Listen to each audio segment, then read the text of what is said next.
नमस्कार विद्यार्थियों, math with TR sir YouTube channel में आपका हार्दिक स्वागत है। आज हम भारतीय राज्य व्यवस्था के बारे में अध्ययन करेंगे, जिसमें भारतीय संविधान एक संक्षिप्त या छोटा बिंदु है।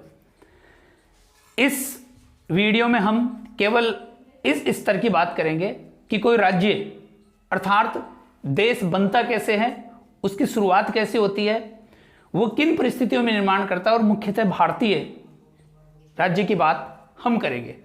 तो देखिए, सबसे पहले कुछ ऐसे शब्द हैं जिनको हम सामान्यतः एक ही समझ लेते हैं, लेकिन सब्जेक्ट के हिसाब से उनके अर्थ अलग अलग होते हैं। जैसे भूगोल में देश शब्द का यूज किया जाता है, भूगोल में देश शब्द का यूज किया जाता है। समाजशास्त्र में राष्ट्र शब्द का यूज किया जाता है। ऐसे ही पॉलिटिकल साइंस में किसी देश को परिभाषित करने के लिए राज्य शब्द का यूज किया जाता है। जैसे संयुक्त राज्य अमेरिका, डोमिनियन स्टेट अर्थात राज्य अमेरिका। ये कुछ ऐसे शब्द हैं जिनसे हमें ये पता चलता है कि राजनीति विज्ञान में, पॉलिटिकल साइंस में हम देश शब्द का यूज न करके राज्य शब्द का यूज करते हैं। सबसे पहले विद्वान ये मानते हैं कि इस धरती पर मत्स्य न्याय था। मत्स्य न्याय का मतलब बड़ी मछली छोटी मछली को खा जाती है, निगल जाती है। ऐसे ही प्रभावशाली या बलशाली व्यक्ति कमजोर लोगों को मारकर उन पर शासन करते थे। यह मत्स्य न्याय की परिभाषा। लेकिन यह एक तरीके से कबीला शासन था। जैसे हम फिल्मों में देखते हैं कि एक जंगल दिखाया जाता है, उसमें कुछ सैनिक दिखाए जाते हैं आदिवासी, उसमें उनका सरदार होता है, वो कबीला संस्कृति। धीरे धीरे राजा का निर्माण हुआ, राजा आया, उसने कबीला संस्कृति को नियंत्रित किया और इस हिसाब से एक छोटे भूभाग पर राजा शासन करने लग गया और उसे राज्य नाम दे दिया गया। वर्तमान में जो राज्य होता है उनमें और पहले वाले राज्यों में बड़ा अंतर था। लेकिन यहाँ राज्य कैसे बना, किस रूप में बना, फिर उसे संविधान के रूप में कैसे रखा गया, ये सब बातें यहाँ हम विस्तार से पढ़ेंगे। तो चलते हैं ब्लैक बोर्ड पे। कबीला संस्कृति। कबीला संस्कृति ये शब्द हम समाजशास्त्र में यूज करते हैं। समाजशास्त्र में यूज करते हैं, प्रयोग करते हैं। एक है केवल देश। ये शब्द हम भूगोल ज्योग्राफी में यूज करते हैं। किसी क्षेत्र या भाग को दर्शाने के लिए उसे देश यूज करते हैं। जैसे ही राज्य शब्द का यूज होता है तो यह आपको समझना है कि यहां फिर राजनीति विज्ञान की बात हो रही है। राजनीति विज्ञान की बात हो रही है। कभी कोई पूछे कि कैसे हम पता करें कि राजनीति विज्ञान की बात हो रही है, तो इसके उदाहरण हो सकते हैं। जैसे संयुक्त राज्य अमेरिका। यहां हम संयुक्त राज्य अमेरिका बोलेंगे, न कि संयुक्त राष्ट्र अमेरिका, क्योंकि जैसे ही यहां राज्य की जगह राष्ट्र शब्द यूज किया जाएगा, यह भाग भूगोल में चला जाएगा या समाजशास्त्र में काउंट हो जाएगा। तो हम सबसे पहले ये कि मत्स्य न्याय से कबीला संस्कृति, कबीला संस्कृति से राज्य का निर्माण, और अब हम आगे देखेंगे कि राज्य के चार मूल 1, 2, 3, 4 मूलभूत तत्व हैं। इन 4 मूलभूत तत्वों को वर्तमान में जब परिभाषित किया जाता है तभी उसे वर्तमान समय में राज्य की संज्ञा दी जाती है। इनमें से यदि किसी एक तत्व का भी अभाव होता है तो हम उसे राज्य काउंट नहीं करते हैं, नहीं गिनते हैं। राज्य के 4 मूलभूत तत्व, राज्य के 4 मूलभूत तत्व होते हैं। सबसे पहली बात कि राज्य के 4 मूलभूत तत्व कौन से होती हैं, कि हमने देखा कि एक राज्य में क्या होना जरूरी है, जनसंख्या। राज्य में जनसंख्या होना जरूरी है। दूसरा, राज्य में निश्चित भूभाग होना जरूरी है। निश्चित भूभाग, पहला जनसंख्या, निश्चित भूभाग। तीसरा, राज्य में सरकार का होना जरूरी है। और सबसे महत्वपूर्ण और सबसे इंपॉर्टेंट, राज्य में संप्रभुता का होना सबसे महत्वपूर्ण है। अब कई बार प्रश्न यहीं से पूछ लेते हैं कि वर्तमान राज्य या पहले वाले राज्यों में क्या अंतर था। तो पहले वाले राज्य थे मत्स्य न्याय पे आधारित, तो वहां संप्रभुता का कोई महत्व नहीं था। जिसमें जितनी ताकत होती थी वो कमजोर लोगों को दबाकर उन पे शासन कर लेते थे। लेकिन आज पूरा विश्व संप्रभुता को पहला आधार मानता है। यदि कोई राज्य है अर्थात देश है तो उसमें संप्रभुता होनी चाहिए। संप्रभुता का मतलब होता है सम यानी समान, प्रभु यानी ईश्वर के समान, अर्थात वह अपने कार्य क्षेत्र, चाहे से वो विदेशी मामले हो चाहे घरेलू मामले हो, उनमें पूर्ण रूप से स्वतंत्र होता है। न किसी छोटे देश न किसी बड़े देश से प्रत्यक्ष या अप्रत्यक्ष रूप से दबाव महसूस नहीं करता। वो अपने स्तर पे अपनी राजनीति करता है। जनसंख्या, निश्चित भूभाग, सरकार और संप्रभुता। अब यहां जो भारतीय संविधान की बात चल रही है, बिंदु चल रहा है, उसमें जनसंख्या के लिए ही संविधान बनाया जाता है। निश्चित भूभाग, उस संविधान में यह दर्शाया जाता है कि हमारा भूभाग कौन सा है, किस एरिया में है, कितना है। सरकार, उस किसी भी देश के संविधान में उस सरकार का संपूर्ण विवरण होता है। हालांकि संविधान या सरकार का विवरण कभी कभी लिखित में होता है, कहीं कहीं अलिखित हो सकता है।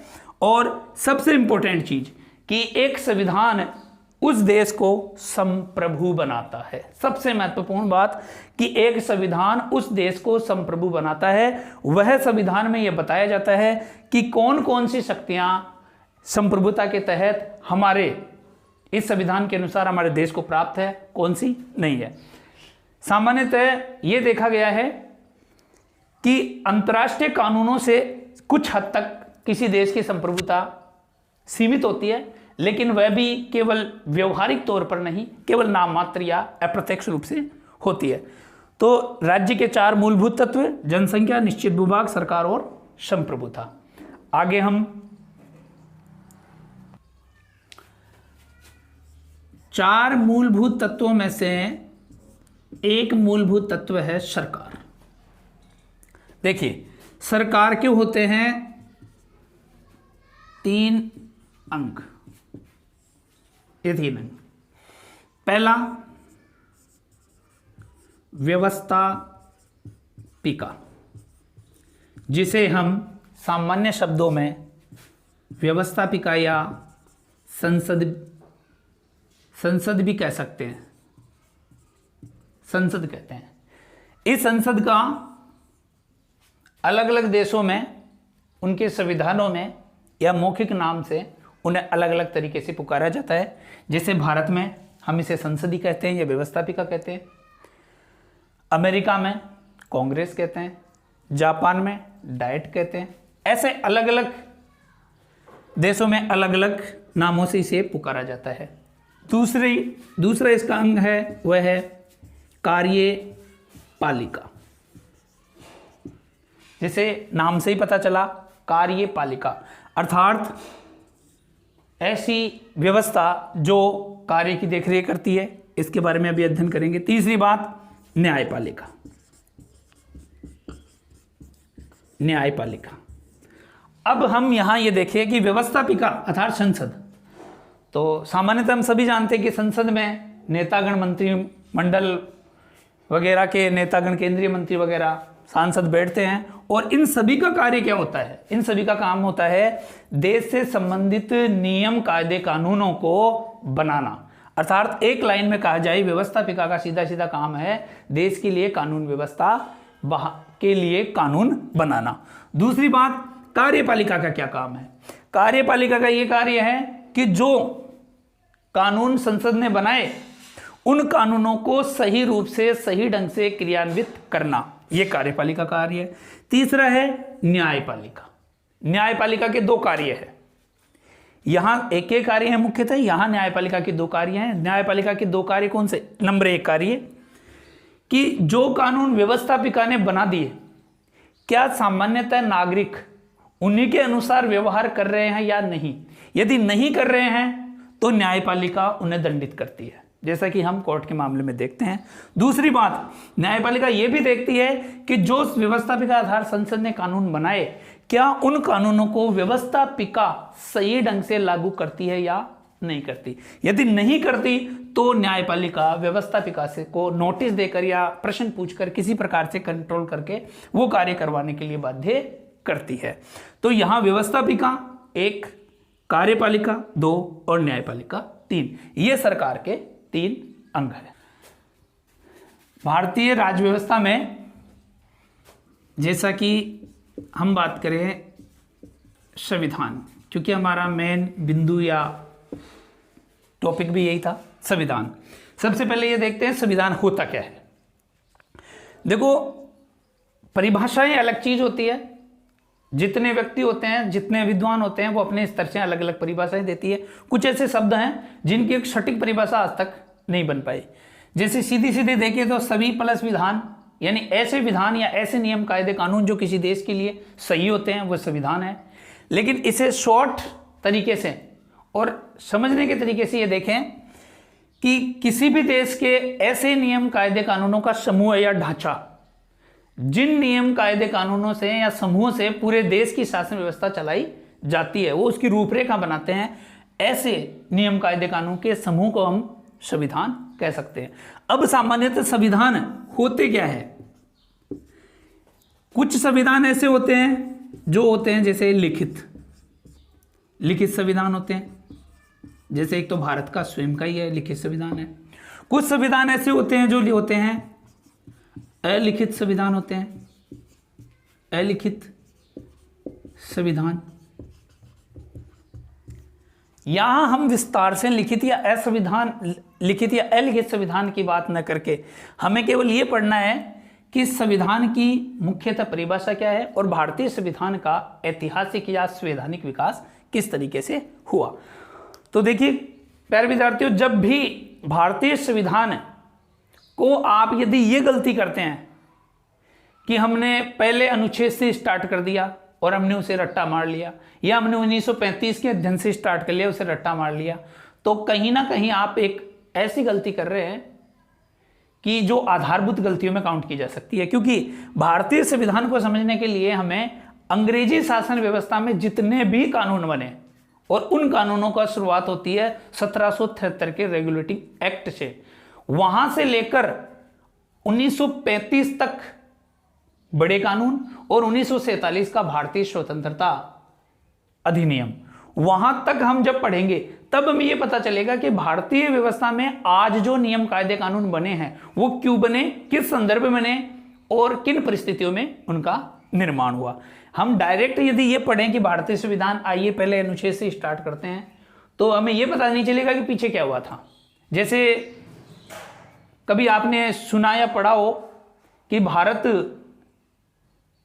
15 अगस्त को आजाद हो गया, 26 जनवरी को ही क्यों मनाया गया जबकि 26 नवंबर को ही बन गया था। तो उसका ये प्रश्न या इस प्रश्न का उत्तर आपको भारतीय संविधान के संवैधानिक इतिहास में मिलेगा, अर्थात आपको थोड़ा पीछे जाना पड़ेगा। तो हमें फिर पढ़ने के बाद में वापस रिटर्न नहीं जाना पड़े, इसीलिए हम इसे स्टार्ट ही कहां से करते हैं, 1773 के रेगुलेटिंग एक्ट से करते हैं। तो हमारा पहला बिंदु आज का होगा 1773 का आज का हमारा पहला बिंदु है 1773 ईस्वी का रेगुलेटिंग एक्ट। देखिए, अंग्रेज जब भारत में आए तो वो एक व्यापारी बन के आए थे और मुख्यतः 1600 ईस्वी में भारत में वो व्यापार के लिए आए। उसके बाद में उन्होंने कुछ छोटा मोटा व्यापार किया, लेकिन भारत में उन्होंने भारतीय जनता या राजा महाराज की फूट का फायदा उठाकर कुछ क्षेत्रों को अपने अधिकार में ले लिया और फिर धीरे धीरे इन्होंने शासन करना प्रारंभ कर दिया। लेकिन मुख्यतः उन्होंने जो कानून व्यवस्था भारत में अपने स्तर की लागू करनी चाहिए वो थी 1773 ईस्वी के रेगुलेटिंग एक्ट से वो शुरुआत करते हैं।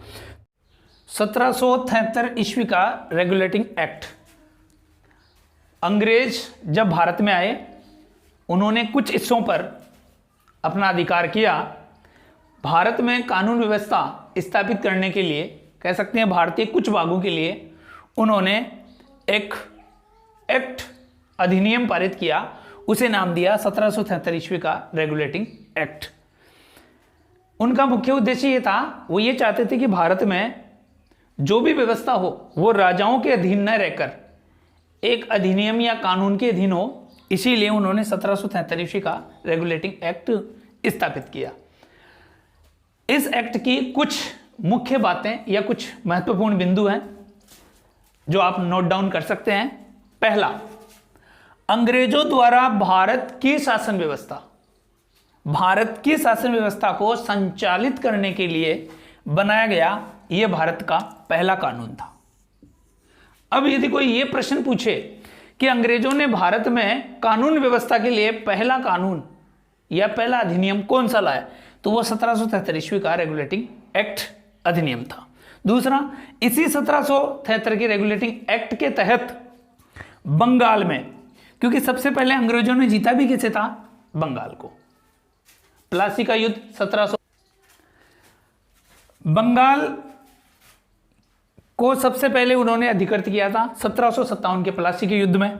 आपको जैसे पता हो, सिराजुद्दौला उस युद्ध में हार गए थे, मीर कासिम ने उसमें विश्वासघात किया था। उसके बाद में बंगाल का शासन पूर्ण रूप से अंग्रेजों के अधिकार में आ गया। तो बंगाल में अंग्रेजों ने इसी अधिनियम के तहत 1773 के रेगुलेटिंग एक्ट के तहत ही एक पद स्थापित किया और उसे कहा गया गवर्नर जनरल। यह जो गवर्नर जनरल था, यह बंगाल के लिए शब्द यूज किया गया, न कि उस समय पूरे भारत के लिए।